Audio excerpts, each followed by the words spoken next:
If you told me 15 years ago this is where I'd be today, I'd have laughed in your face. Back then, I was just a regular guy. My name's Eric Carter, 32 years old at the time, working my tail off in construction management, pulling 60-hour weeks, thinking I was building something, not just buildings, but a life, a marriage, a future. And then there was Julia, my wife, the so-called love of my life. We met in college, fell fast and hard. She was funny, smart, beautiful, and ambitious. Lord, she was ambitious. Made me feel like I could take on the world as long as she was by my side. We got married young. Bought a little starter house on the edge of town, the kind with a leaky roof and a yard full of weeds. But we made it work. We fixed that place up with our own hands, and for a while, it felt like we were building something solid. But you know what the weirdest thing is? You can live with someone, sleep next to them every night, and still not see who they really are. Because while I was busting my back to keep us afloat, she was already looking for her upgrade. That's where Brad comes in. Brad was a doctor, or at least he played one pretty well. Handsome, polished, made money, hand over fist.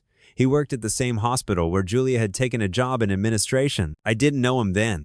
I only heard his name when she started coming home later and later. You know how it goes. Late meetings, emergencies, girls' night. And like a fool, I believed her. I kept telling myself she was just stressed, just tired, that we'd get back on track. Hell, I even started working overtime so we could afford a vacation and reconnect. But that vacation never happened. Instead, I walked in one Friday night after a 14-hour shift and found her packing a suitcase. No tears, no shame, just cold eyes and a smirk. "I'm leaving, Eric," she said. "It's over. Brad and I are moving in together. I've already filed the papers. You'll get the notice next week." Just like that. She walked out that door, high heels, clicking across the hardwood, and never looked back. The divorce? Oh, she made sure it was brutal. Took the house, took the car, even went after my savings. Said she deserved compensation for all the years she supported me as if she hadn't been cheating half that time. And Brad? He stood there at the courthouse with his perfect hair and his perfect suit, grinning like he'd won some damn prize. I walked away with nothing, not even my dignity. For a long time, I hated myself more than I hated her. But here's the thing about hitting rock bottom, you've got nowhere to go but up. So I worked, harder than ever, nights, weekends. I took every miserable job I could find, learned everything I could about the business. I stopped drinking, started saving, invested smart, took risks when others hesitated. And somewhere along the way, I won. 10 years later, I own my own construction company. Big contracts, big money. Custom home on a hill with a view that still takes my breath away some mornings. Hell, I even made the 40 under 40 list last year. I thought I'd buried the past. And then, last month, I got a letter. No return address. Just my name, written in handwriting I knew like my own. Inside was a single sheet of hotel stationery. Neat, precise, the way she always was. It said, "You've emerged victorious. While I've suffered defeat, you walk away with property, money, and an upgraded partner. The hotel room is yours tonight, along with the arrangements I've made. Please don't return the gift. It would only remind you of your deceit.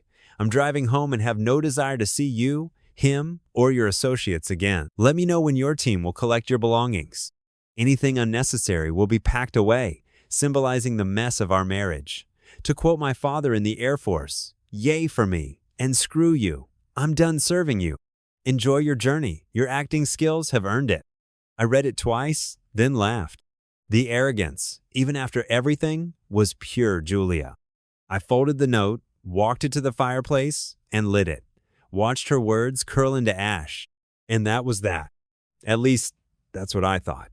It was a Wednesday morning, middle of summer, sun already burning through the blinds, and I was sitting at my kitchen table in a t-shirt and sweatpants, sipping stale coffee and scrolling through emails. That's when I heard it, banging. At first, I thought it was one of the neighbor kids playing with the doorbell again. But no, this was louder, desperate. I glanced at the clock. 8:15 a.m. Who the hell knocks like that before breakfast? I slipped into my robe and walked down the hall, the banging now accompanied by what sounded like muffled crying. When I got to the door, I peeked through the peephole, and my stomach dropped. It was her, Julia. At least, what was left of her. She was thinner, Her once golden hair was dull, streaked with gray, and hung in clumps around her face. Her dress looked like it hadn't seen a washing machine in months. Her eyes, those sharp, icy eyes, were red and puffy. For a second, I just froze. Then instinct kicked in. I yanked the door open and hissed, "What the hell do you want?" She blinked at me like a startled animal. "Eric, it's me," she whispered. Her voice was hoarse, cracked. Can I come inside?" "No," I snapped, already pushing the door closed. "You don't belong here. Not anymore." But before I could shut it, she caught the edge with her hand. "Please," she begged, her voice breaking. Don't make me stand out here." Her sobs were starting to draw attention. I could already see Mrs. Sanchez from across the street peeking through her blinds. Damn it. I sighed and opened the door wider, but stepped squarely in the way. "You've got 2 minutes," I growled.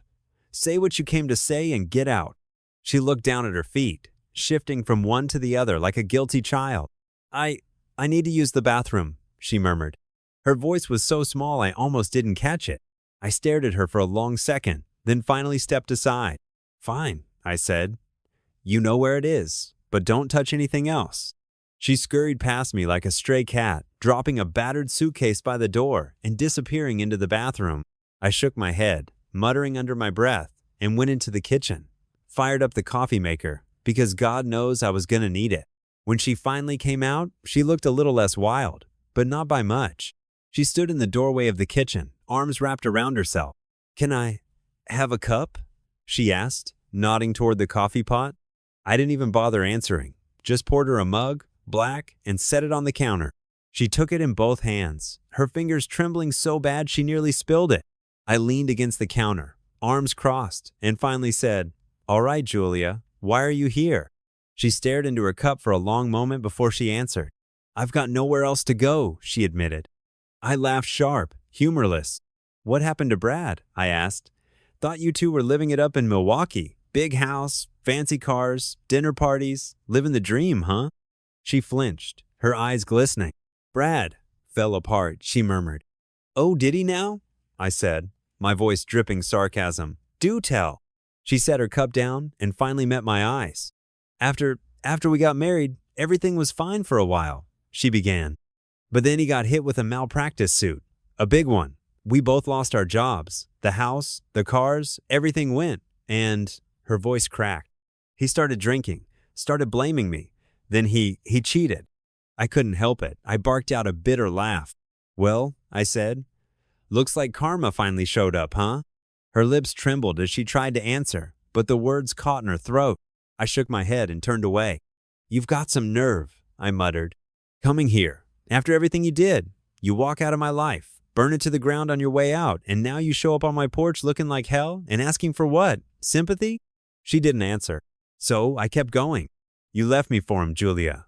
You humiliated me. Took everything I had, and for what? To end up on my doorstep 10 years later, looking like a homeless wreck? You expect me to feel sorry for you?" She finally whispered, "No." Her voice was so soft I almost didn't hear it. "I don't expect anything," she said. "I just didn't know where else to go." I stared at her for a long moment, and in that moment, I didn't know if I felt more anger or pity. Maybe both. Finally, I sighed, pinched the bridge of my nose, and said, "Sit down, drink your coffee, but don't get comfortable. You're not staying here." She nodded, silent tears rolling down her cheeks, and sat at the kitchen table like a chastised child. And me? I just stood there, arms crossed, staring at the woman who'd once been my wife and wondering what the hell I was going to do now. The kitchen was quiet except for the faint hum of the fridge and the occasional clink of her spoon against the coffee cup. I leaned against the counter, arms folded, watching her. Julia sat at the table, shoulders slumped, staring at her hand. It was almost hard to believe this was the same woman who'd once walked out of my house like she owned the world. Almost. Finally, I broke the silence. "All right," I said. "Spill it, all of it, no games this time. What the hell happened to you?" She didn't look up. At first, she just kept twisting her hands in her lap, like she was trying to wring the truth out of herself. Then she took a shaky breath and started talking. "After the divorce," she said, voice quiet but steady, "Brad and I got married, moved into a big house in Milwaukee. He bought me a new car, new clothes. We hosted dinners, charity events.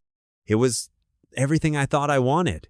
She let out a bitter little laugh, but there was no humor in it. For about 6 months anyway. Her fingers tightened around the coffee cup. Then it started, she went on.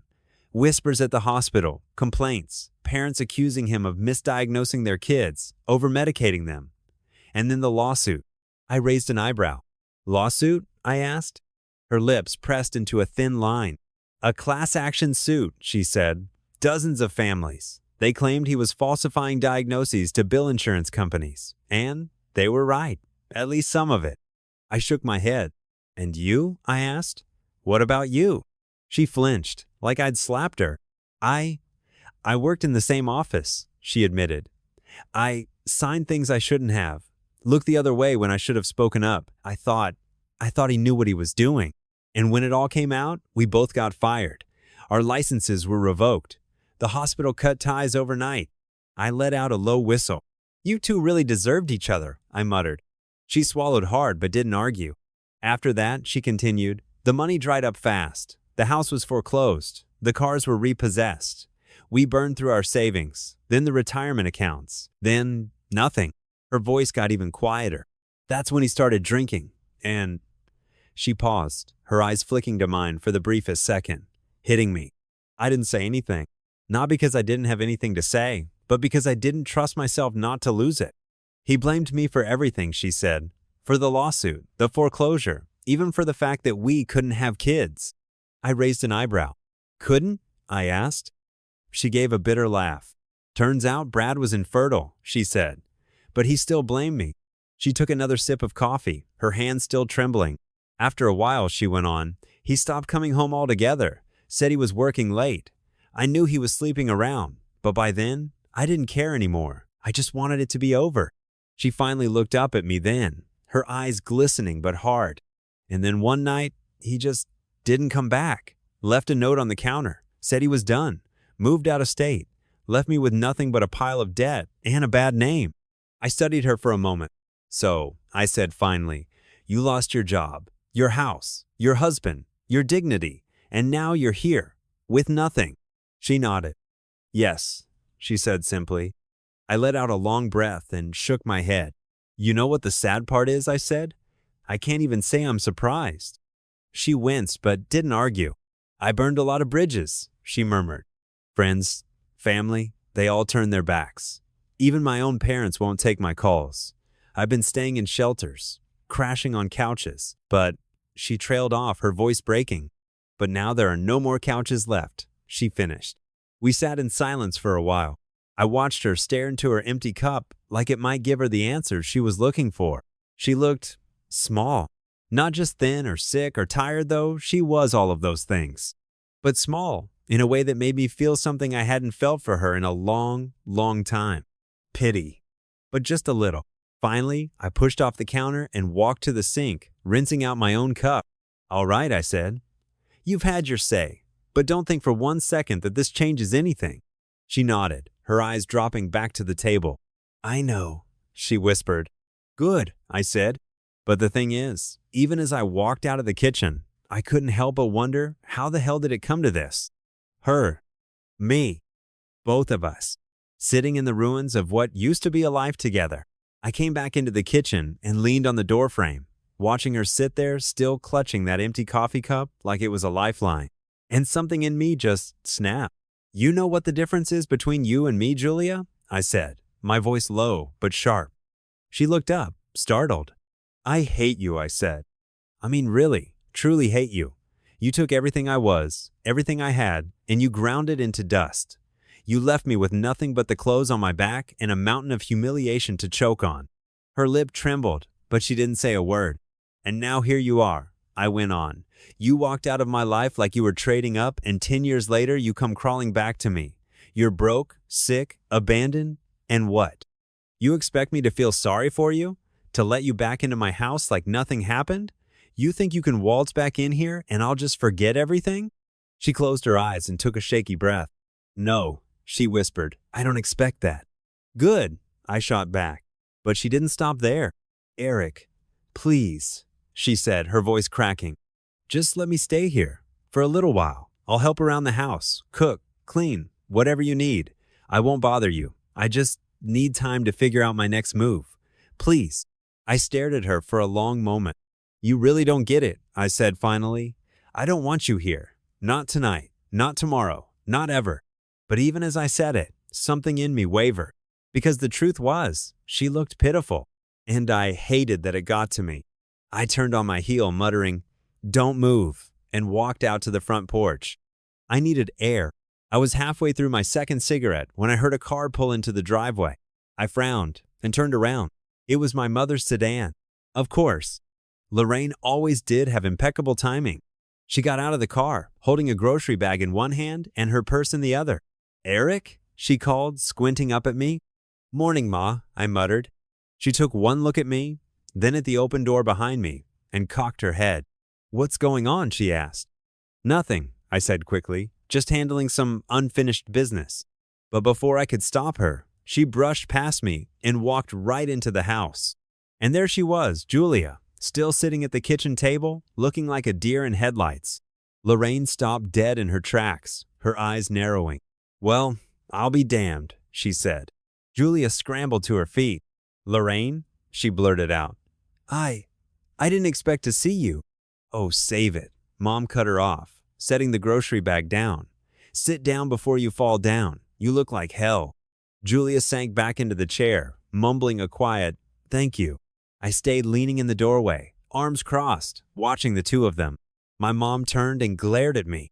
"And you?" she said sharply. "What are you doing? Letting her sit here looking like that while you stand around growling like a pit bull?" "Don't start," I warned, but she ignored me completely. "Eric, listen," she said, her voice softening.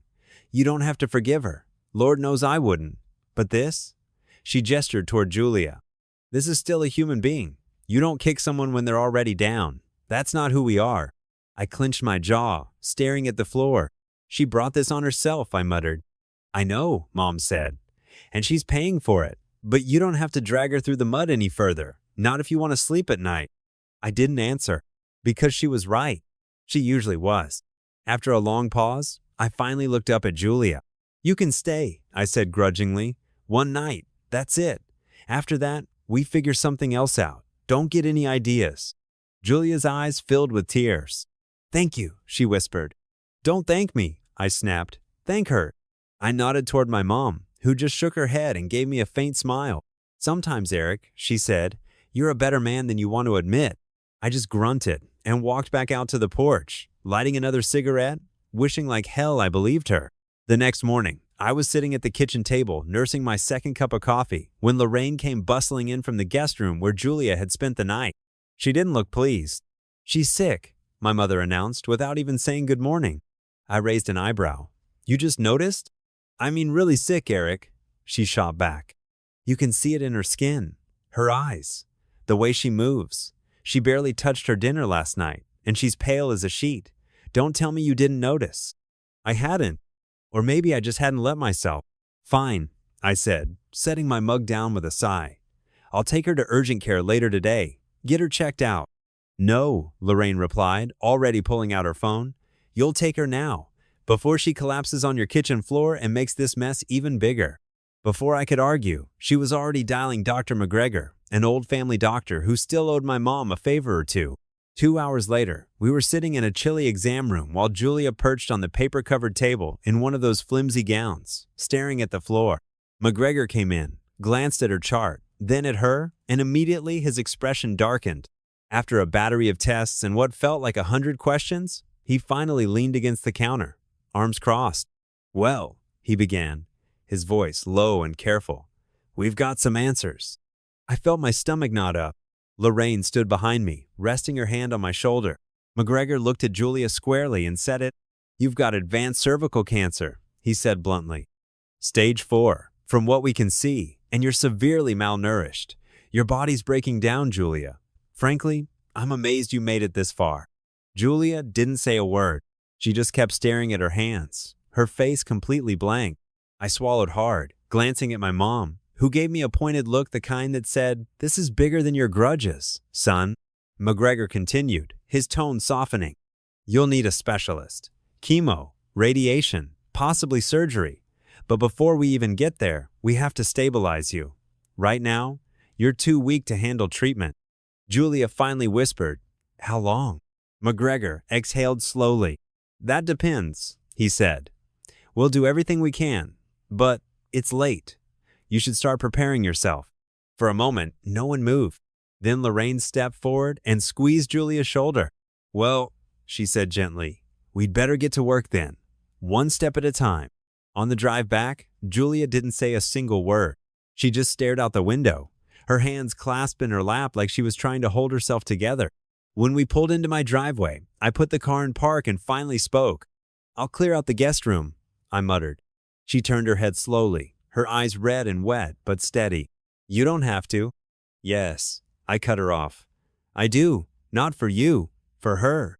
I nodded toward Lorraine, who was already hauling her suitcase out of the trunk. So that's what we did. That night, we moved Julia into my mom's place. Clean sheets, a soft blanket, a quiet room where she could finally lie down without fear of the street at her back. Over the next week, I stopped by every day after work to help out bringing groceries, hauling laundry, sometimes just standing in the kitchen while my mom fussed over her. I told myself it was just about being decent, about doing the right thing. But deep down, I knew better. It was about watching this proud, cruel woman, the one who once held all the cards, face the reckoning she'd spent years running from. And maybe, just maybe, about proving to myself that I'd become a bigger man than she ever deserved. Weeks passed. Every Friday after work, I drove over to Mom's place to check in. At first, I told myself it was just to help her with groceries, or fix whatever broke in the old house, or drop off medicine. But I knew better. I wanted to see how far Julia had fallen, and maybe to see if she even remembered the woman she used to be. She was still weak from the chemo, wrapped in one of Mom's knitted blankets, hair mostly gone now under a soft cap. But she sat up when I came in, always managing a faint smile when she saw me, a smile that almost made me angry and sorry at the same time. We didn't talk much at first, just polite, stiff exchanges about doctors, the weather, or some show Mom left on the TV. But little by little, the walls started to crack. One night, I brought her a book she'd once loved. I'd found it buried in a box of her old things I never threw away. She took it with shaking hands, stared at the cover for a long time, then looked up at me. "I didn't deserve you," she said quietly. I didn't say anything. Another time, she asked if I still went fishing out at Lake Mendota. I said no, said I didn't see the point of sitting there all day waiting for something that might never come. She flinched at that. Then, one Friday evening, I found her in the kitchen while Mom was out running errands. She was sitting at the table, staring into her tea like it held some kind of answer. "I need to tell you something," she said. "Go ahead," I replied flatly, crossing my arms. She swallowed hard. "My family," she began. "They knew about Brad from the very beginning, even before you did. They encouraged it. They thought he could take better care of me. My sister even covered for me a few times when you called asking where I was." I felt my jaw tighten, but I said nothing. "I let them use you," she continued, tears welling up in her eyes. "And when I left, they cut me off too. When everything went to hell with Brad, they wouldn't even answer my calls. Guess they figured I'd already made my bed." I leaned against the counter, staring at her. "So you used me, and then they used you," I said finally. "Guess the apple didn't fall far from the tree." She winced, but nodded. "I know," she whispered. "I was selfish.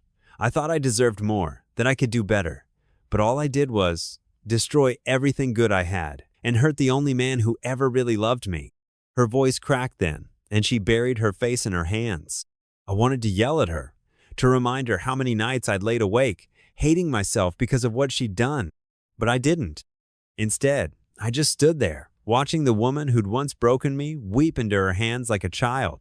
"I regret it, Eric," she finally whispered. "All of it. Every damn second.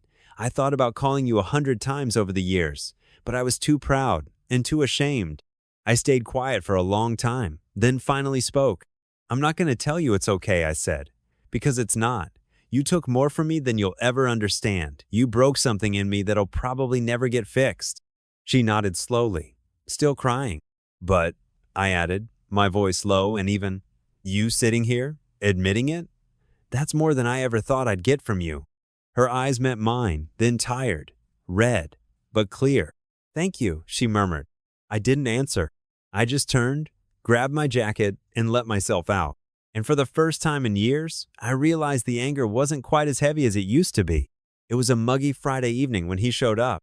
I just pulled into Mom's driveway, a grocery bag in one hand, when I noticed an unfamiliar beat-up sedan parked crooked on the curb.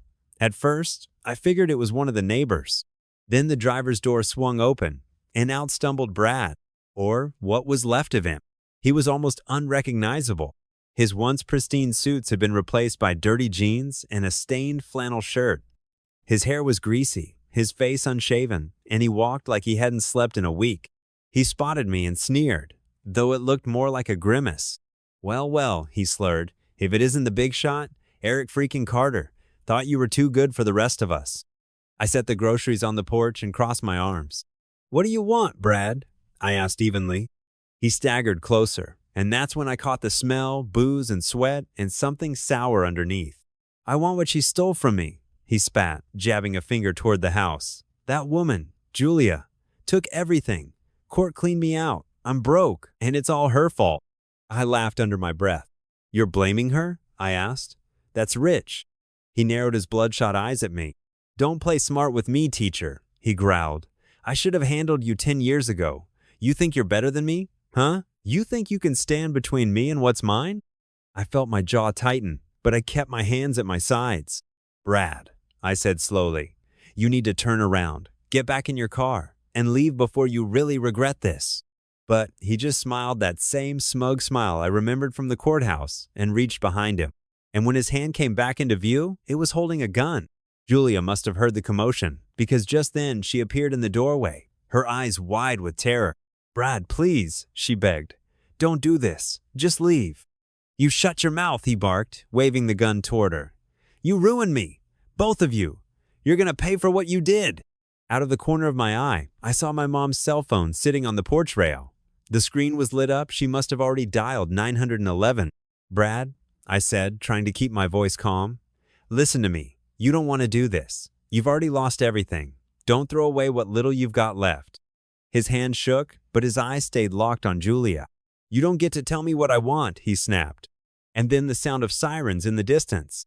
Red and blue lights flashed at the end of the street. Brad froze, his head whipping toward the noise. A voice boomed over a loudspeaker. Mr. Williams, drop your weapon and come out with your hands up. The house is surrounded. Brad's eyes darted from the police cars to me to Julia. You called them? He snarled. You're damn right, I said. His face twisted with rage, and for a second, I thought he might actually pull the trigger. But before he could, the back door burst open and 2 officers stormed in. Drop it, one of them barked. Brad spun around, panicked, and raised the gun, but he never got the chance to aim. 2 sharp cracks echoed through the room, and Brad collapsed onto the floor. Julia screamed and sank to her knees, covering her face. I just stood there, staring at him, this man who'd once walked away with my wife, my house, my dignity, lying in a crumpled heap at my feet. The officers moved in, securing the scene, checking his pulse. But one shake of the head told me what I already knew. Brad Williams was dead. And as much as I hated to admit it, I didn't feel a damn thing. After the shooting, everything blurred into a long, sleepless haze. The paramedics checked Julia over right there in the living room. She was shaking so bad, I thought she might pass out and insisted on taking her to the hospital overnight, just to be safe. Between the chemo, the stress, and the fact she'd barely eaten in days, they didn't want to risk it. I offered to follow the ambulance, and she didn't argue. When we got there, they wheeled her into a quiet corner room and hooked her up to a maze of monitors and IVs. She didn't say much, just stared at the ceiling while nurses fluttered around her. At some point, her oncologist showed up, flipping through a chart with a grim expression. He explained, in the careful way doctors do, that the cancer had advanced faster than they'd hoped. Internal bleeding, infections, a growing mass pressing on her organs. If they didn't operate soon, she wouldn't last more than a week. But the surgery was risky. At best, she'd gain some time. At worst, well, they didn't finish that sentence. I stood by the window as they prepped her for surgery the next morning. She looked impossibly small in that bed, all sharp bones under thin blankets, her skin almost translucent. When the orderly came in to wheel her to the OR, she waved him off for a second and reached for my hand. Eric, she whispered. I leaned closer. Her voice cracked, but her eyes stayed steady. Whatever happens, she said, I need you to know, I never stopped being sorry. I swallowed hard, unsure what to say. You should rest, I murmured. She managed the faintest of smiles. You're still terrible at goodbyes, she said, and let go of my hand. The orderly started moving her toward the door when she called back over her shoulder. I left you something, in the drawer. I frowned, but nodded. Once she was gone, I sank into the chair and stared at the wall. It wasn't until later when a nurse came in to tidy up that I remembered what she'd said. I opened the nightstand drawer and found a small envelope with my name written on it in her familiar, looping script. I stared at it for a long moment before finally tearing it open. Inside was a single sheet of paper. Her handwriting was shaky but clear enough to read. Eric, if you're reading this, it means I didn't make it. I can't ask for forgiveness. I don't deserve it, but I needed you to know that these last weeks, as hard as they've been, were the best I've felt in years. Not because I was happy, but because you treated me like a human being when no one else would. Thank you for letting me see the kind of man you became: strong, kind, better than I ever was. Please, don't let what I did keep you from finding someone who sees you for who you are. Don't spend your life in the shadow of what we were. You deserve more. With love, always, Julia. I folded the letter carefully and slid it back into the envelope, then sat there for a long time, staring out the window at the rising sun. I didn't cry, but I also didn't feel like I'd won anything either. I just felt, for the first time in a decade, I let myself feel everything. The surgery took 6 hours. I waited in that cold little family room the entire time, pacing between the chairs, drinking bad coffee out of a paper cup, and pretending to read whatever magazine was on the table. Lorraine showed up halfway through, sat next to me, knitting quietly. She didn't say much, just patted my knee once in a while, like she could feel the storm brewing under my skin. When the surgeon finally walked in, his face said it all before he even opened his mouth. He sat down across from us, hands folded. I'm sorry, he began gently. We did everything we could, but the damage was too extensive. Her body couldn't take it. Lorraine reached over and grabbed my hand. I didn't pull away. I didn't move. Didn't say a word. It wasn't until they let me into the room, after they'd cleaned her up and turned off the machines, that it really hit me. She looked peaceful, almost like she used to back when she'd fall asleep on the couch after a long day, hair falling into her face. And just like that, something in me cracked open. I sat down next to her, buried my face in my hands, and cried. For the first time in years, I let it out, all of it. Not just for her, not just for what we lost, but for the man I used to be and the years I'd spent angry at the world. When I finally stood up, I felt lighter somehow. Not happy, not sad, just free. We buried her the following week. I opted for a small service. No big speeches, no drama. Just a few flowers, a quiet patch of earth, and her name carved into stone. It felt right. I stayed behind after everyone left, watched the sun dip behind the trees. And for the first time in a decade, I spoke to her without bitterness in my voice. I hope you found your peace, I murmured. I think I finally found mine. Then I placed a single white carnation on her grave and walked away. And I didn't look back. It was June when I went back. The cemetery was quiet that morning, just the sound of wind rustling through the trees and a few birds calling from somewhere I couldn't see. I carried a small bundle of white carnations in my hand, same as always. Her grave was easy to find now. Second row, beneath an old maple tree. The grass had grown in thick and green around the stone, and someone, probably Mom, had left a little angel figurine there. I crouched down, set the flowers in the holder, and brushed a bit of dust off her name. Hey, Julia, I said softly. I didn't have much else to say. Didn't need to. For the first time, standing there, I didn't feel weighed down by her memory. I just felt calm. After a few minutes, I stood, took a deep breath, and turned to leave. That's when I saw him. A little boy, maybe 9 or 10, standing a few rows away, staring at another headstone.